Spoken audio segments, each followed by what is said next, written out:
ഈശോ മിശിഹായിക്ക് സ്തുതിയായിരിക്കട്ടെ. യേശുവിൽ സ്നേഹം നിറഞ്ഞ സഹോദരങ്ങളെ, യെശയ്യായുടെ പുസ്തകം 66 അധ്യായത്തിൻ്റെ 2 തിരുവചനത്തിൽ പ്രകാരം പറയുകയാണ്: ആത്മാവിൽ എളിമയും അനുതാപം ഉണ്ടായിരിക്കുകയും വചനം കേൾക്കുമ്പോൾ വിറയ്ക്കുകയും ചെയ്യുന്നവനെയാണ് ഞാൻ കടാക്ഷിക്കുക. ഇവിടെ പറയുകയാണ് ആത്മാവിൽ എളിമ, അതോടൊപ്പം അനുതാപം ഉണ്ടായിരിക്കുകയും ദൈവവചനം കേൾക്കുമ്പോൾ വിറയ്ക്കുകയും ചെയ്യുന്നവനെയാണ് ഞാൻ കടാക്ഷിക്കുക എന്ന്. അതായത് ഒരു വ്യക്തിയുടെ ജീവിതത്തിൽ ദൈവഭയം ഉണ്ടാകണമെന്നും വചനം ഇവിടെ ഓർമ്മിപ്പിക്കുന്നു. ആത്മാവിൽ എളിമ നമ്മുടെ ഓരോരുത്തരുടെയും ജീവിതമൊന്ന് പരിശോധിക്കുന്നത് നല്ലതാണ്. എൻ്റെ ജീവിതത്തിൽ എനിക്ക് എളിമയുണ്ടോ? ഞാൻ മറ്റുള്ളവരുടെ മുമ്പിൽ ഒന്ന് എളിമപ്പെടാറുണ്ടോ? അത് മറ്റുള്ളവരുടെ മുമ്പിൽ അഹങ്കരിച്ച് ഞാൻ തല ഉയർത്തി നിൽക്കുന്ന വ്യക്തിയാണോ?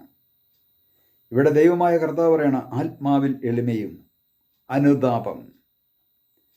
എൻ്റെ ജീവിതത്തിൽ എളിമയില്ലാത്ത ആ സാഹചര്യത്തെ ഓർത്ത് ഞാൻ അനുതപിക്കാറുണ്ടോ?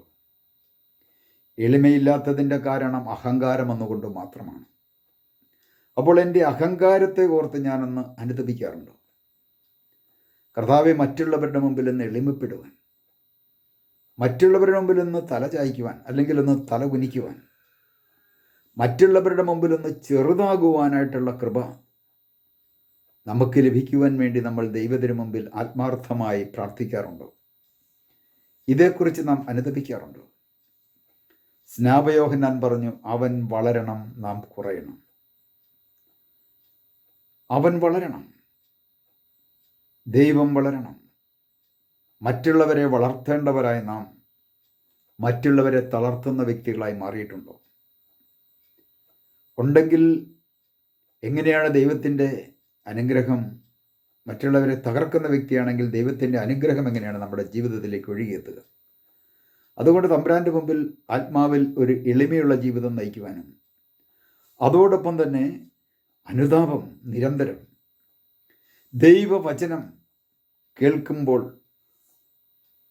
വിറയ്ക്കുക എന്ന് പറഞ്ഞു കഴിഞ്ഞാൽ ദൈവഭയം, ദൈവഭയമുള്ളവരായി ജീവിക്കുകയും ചെയ്യുന്നവനെയാണ് ഞാൻ കടാക്ഷിക്കുക.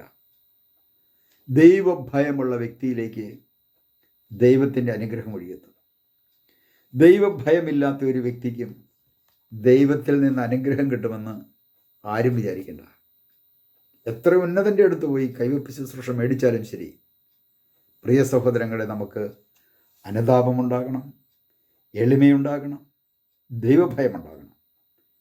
എളിമ, അതുപോലെ തന്നെ അനുതാപം, അതോടൊപ്പം തന്നെ ദൈവഭയം, ഇത് നമ്മുടെ ജീവിതത്തിലുണ്ടായി കഴിഞ്ഞാൽ ദൈവത്തിൻ്റെ അനുഗ്രഹം നമ്മളിലേക്ക് ഒഴുകുമെന്ന് വചനം നമ്മെ ഓർമ്മിപ്പിക്കുന്നു.